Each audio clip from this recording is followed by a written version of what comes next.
Hi అమ్మా చెప్పవా ఛానల్కు స్వాగతం. విజ్ఞానం వినోదం కోసం, సరదా సంగతుల కోసం, స్ఫూర్తినిచ్చే కథనాల కోసం ఈ ఛానల్కు సబ్స్క్రైబ్ చేసుకోండి.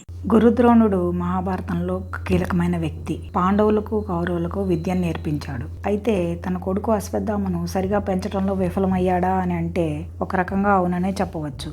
అశ్వత్థామ నుదుటి మీద మణితో జన్మించాడు. దీనికి కారణం అతని తండ్రి అయిన ద్రోణుడు చేసిన తపస్సు. ఆ తపస్సుకు మెచ్చిన పరమేశ్వరుడు ప్రత్యక్షమై పుట్టే కుమారుడు నుదుటి మీద మణితో పుడతాడని, ఆ మణి ప్రభావం వల్ల అతనికి ఆకలి దప్పులు, రోగాలు, వార్ధక్యం వంటివి దరిచేరకుండా ఉంటాయని చెప్పినట్లు పురాణాలలో ఉంది. కొన్ని పురాణాల ప్రకారం అశ్వత్థామ శివుడి అవతారాలలో ఒకడు. అంతటి శక్తివంతుడు చరిత్రలో గొప్పగా ఉండిపోవటానికి బదులుగా ధర్మహీనుడుగా మిగిలిపోయాడు. తన తపశ్శక్తికి గుర్తుగా పరమశివుని వరప్రభావంతో నుదుటి మీద మణితో పుట్టిన అశ్వత్థామను ద్రోణుడు అల్లారుముద్దుగా పెంచుకున్నాడు. తానే స్వయంగా విద్యాబుద్ధులు కూడా నేర్పించాడు. అయినప్పటికీ అతడిలో ధర్మం, సంస్కారం, కరుణ వంటి సద్గుణాలను పెంపొందించడం విఫలమయ్యాడని చెప్పుకోవచ్చు. దీనికి ఒక కారణం ఏమిటంటే ద్రోణుడికి ద్రుపదుడి మీద ఉన్న ప్రతీకారం తీర్చుకోవాలనే కోరిక.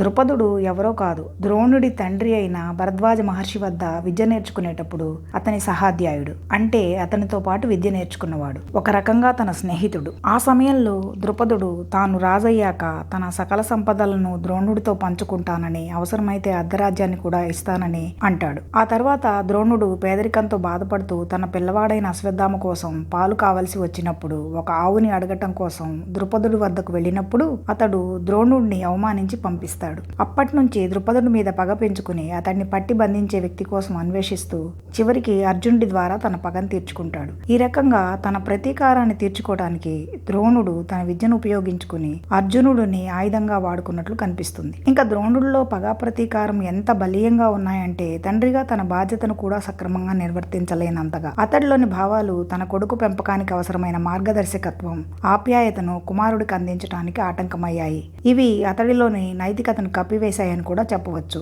స్వయంగా అతడే పగా ప్రతీకారాలకు లోబడి ఉండటం వల్ల అవి ఉండకూడదని అశ్వత్థామకు చెప్పలేకపోయాడు. ద్రోణుడి ఆర్థిక పరిస్థితి వలన అతడిలో సంపాదన, అధికారం పట్ల వాంఛ కూడా కొంత కనిపిస్తూ ఉంటుంది. ఇది కూడా అశ్వత్థామను అలాగే ఉండటానికి ప్రభావితం చేసిందని చెప్పుకోవచ్చు. ఇంకా చూస్తే ద్రోణుడికి అర్జునుడి పట్ల ఉన్నటువంటి ప్రేమ, నమ్మకం, అతడి పట్ల ద్రోణుడు చూపే పక్షపాతం కూడా అశ్వత్థామకు నచ్చేది కాదు. అది అతడిలో తీవ్రమైన ఆగ్రహాన్ని, కోపాన్ని కలుగజేసింది. ద్రోణుడు స్వయంగా తానే కొన్ని ప్రతికూల భావనలకు లోబడిపోవడం వలన కుమారుడికి ఆ విషయాల్లో మంచి విలువలు నేర్పించలేకపోవటానికి కారణమయ్యాడు. తపస్సు చేసి వరప్రభావం వలన పుట్టిన బిడ్డ ఎంతో గొప్పవాడవుతాడని ద్రోణుడు ఆశపడ్డప్పటికీ అశ్వత్థామ ఏనాడు తన తండ్రికి ఆనందం కలిగించలేకపోయాడు. అయితే అశ్వత్థామ పతనానికి ద్రోణుడే పూర్తిగా కారణం కాదు. అశ్వత్థామ వైపు నుండి చూస్తే అతడు చిన్నతనం నుంచి పగా ప్రతీకారాలు ఉన్నటువంటి అత్యంత పోటీ వాతావరణంలో శత్రువాదంతో పెరిగాడు. ఈ వాతావరణం అతడిలో దూకుడును, శత్రుత్వాన్ని పెంచింది. అతడు కౌరవులతో, మరీ ముఖ్యంగా దుర్యోధనుడితో ఎక్కువగా గడపటం వలన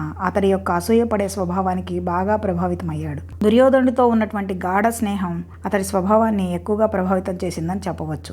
ద్రోణుడికి ద్రుపదుడి మీద ఉన్న పగా ప్రతీకారాలకు ఒక కారణం కనిపిస్తుంది, కానీ అశ్వత్థామ పాండవులను ద్వేషించడానికి ఎలాంటి కారణం కనిపించదు. ఒక రకంగా అర్జునుడి ప్రతిభను చూసి అతడు అసూయపడి ఉండవచ్చు. ఇక దుర్యోధనుడు గురుపుత్రుడనే కారణంగా అశ్వత్థామతో స్నేహం చేసినట్లుగా నటించి తన స్వార్థం కోసం పాండవుల మీద అసూయ ద్వేషాలను నూరిపోయటానికి అతడిని ఉపయోగించుకున్నాడు. కానీ అశ్వత్థామ అయితే దుర్యోధనుడితో నిజంగానే మైత్రి చేశాడు. దుర్యోధనుడితో అతడి మైత్రి యొక్క గాఢత ఎంత గొప్పదంటే దుర్యోధనుడి అంతిమ గడియల్లో అతడి ముఖం మీద చిరునవ్వు కోసం నిద్రపోతున్నటువంటి ఉప పాండవులను కూడా చంపేటంతగా. ఇక్కడ తనను స్వార్థానికి ఉపయోగించుకుంటున్న ఒక వ్యక్తి కోసం అశ్వత్థామ తన ప్రతిభా పాఠవాలను, సామర్థ్యాన్ని, తన వరాన్ని కూడా ఉపయోగించాడు. తన విచక్షణను, ధర్మాధర్మాల్ని మరిచి దుర్యోధనుడి స్వార్థాన్ని కూడా తెలుసుకోలేకపోయాడు. ఇంకో విషయం చూస్తే దుర్యోధనుడు ఎప్పుడు నీ కోసం నేను ఏదైనా ఇస్తాను మిత్రమా అని అనటమే కనిపిస్తుంది, కానీ అశ్వత్థామకు ఏమీ ఇచ్చినట్లు కనిపించదు. అయితే తాను ద్వేషించిన అర్జునుడి వల్లే అశ్వత్థామకి ద్రుపదుడి రాజ్యంలోని అర్ధభాగం వచ్చింది. ఆ విషయం కూడా అతను మర్చిపోయాడు. అంటే తనకు నిజంగా మేలు చేసిన వారెవరో కూడా గుర్తించలేని స్థాయిలో ఉన్నాడు. మేలు చేస్తానని దుర్యోధనుడు చెప్పిన బూటకపు మాటలను నమ్మి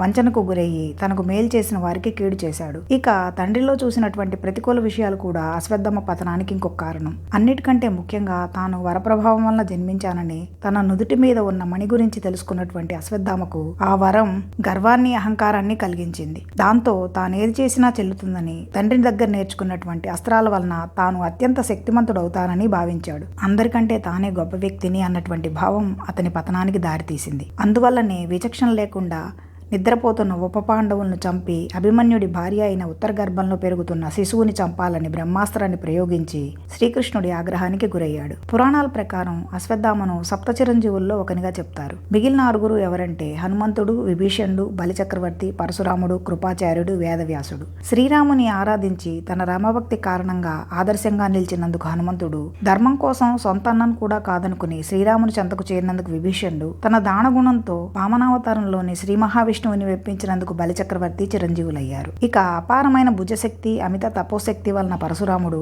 తన పురాణాల ద్వారా, మహాభారతం ద్వారా ప్రపంచానికి విశేష జ్ఞానాన్ని అందించినందుకు వేదవ్యాసుడు, మానవ గర్భమందు జన్మించకుండా ఒక ఋషి యొక్క అంశతో రెల్లుగడ్డి నుండి జన్మించినందుకు కృపాచార్యుడు చిరంజీవులయ్యారు. వీరందరూ వరప్రభావంతో చిరంజీవులుగా ఉండగా అశ్వత్థామ మాత్రం శాపవశాత్తు చిరంజీవిగా ఉండటం జరిగింది. ఉప పాండవులను అకారణంగా వధించినందుకు శ్రీకృష్ణుడు అశ్వత్థామ నుదుటి మీద నుండి మణిని తీసివేయమని ఆదేశించి కలియుగం ముగిసే వరకు అరణ్యాల్లో సంచరించమని శాపమిస్తాడు. దానివలన అశ్వత్థామ తన శక్తిని కోల్పోయి మరణం లేనివాడుగా చిరంజీవుల్లో ఒకడుగా ఈ లోకంలో ఇప్పటికీ సంచరిస్తున్నాడని ఒక నమ్మకం. అయితే ఇక్కడ మరణం లేకపోవడం అనేది అతనికి వరంగా ఉండకుండా శాపంగా ఉందని గ్రహించాలి. దీని నుండి నేర్చుకోవాల్సింది చాలా ఉంది. ఎంతో శక్తి కలిగిన మణి ఉండి ఆకలి దప్పుల్ని జయించే స్వభావం ఉన్నప్పటికీ అతడు అసాధారణమైన వ్యక్తిగా ఉండవలసింది పోయి సాధారణమైన వారి కంటే కూడా తక్కువ వాడిగా ఉండిపోయాడు.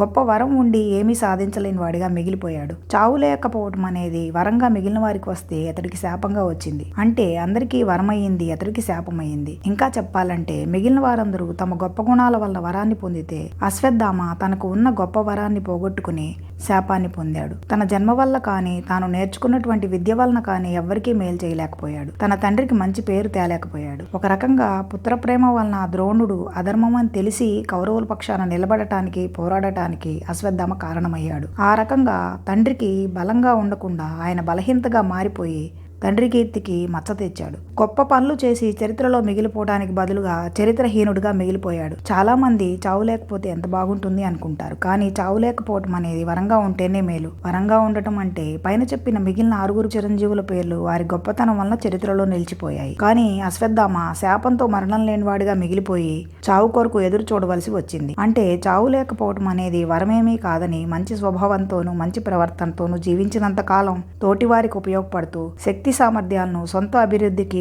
చుట్టుపక్కల వారికి, సమాజ అభివృద్ధికి ఉపయోగపడుతూ ఉండాలని అశ్వత్థామ జీవితాన్ని చూసి నేర్చుకోవచ్చు. ఎంత గొప్ప వరం ఉన్నప్పటికీ దాన్ని సద్వినియోగం చేసుకోకపోతే శిక్ష తప్పదని అర్థం చేసుకోవచ్చు. నాకు ఎదురు లేదు అని విర్రవీగిన వారికి సమాధానం చెప్పే ఒక శక్తి ఖచ్చితంగా ఉంటుందనే విషయం ఎప్పుడూ మర్చిపోకూడదని అశ్వత్థామ జీవితం తెలియజేస్తుంది. విన్నారు కదా? ఈ కంటెంట్ మీకు నచ్చినట్లయితే లైక్ చేయండి, షేర్ చేయండి. విజ్ఞానం, వినోదం కోసం, సరదా సంగతుల కోసం, స్ఫూర్తినిచ్చే కథనాల కోసం ఈ ఛానల్కు సబ్స్క్రైబ్ చేసుకోండి. నోటిఫికేషన్ల కోసం బెల్ ఐకాన్ క్లిక్ చేయండి. మరో మంచి కథనంతో మళ్ళీ మీ ముందుకు వస్తాను. అంతవరకు సెలవు.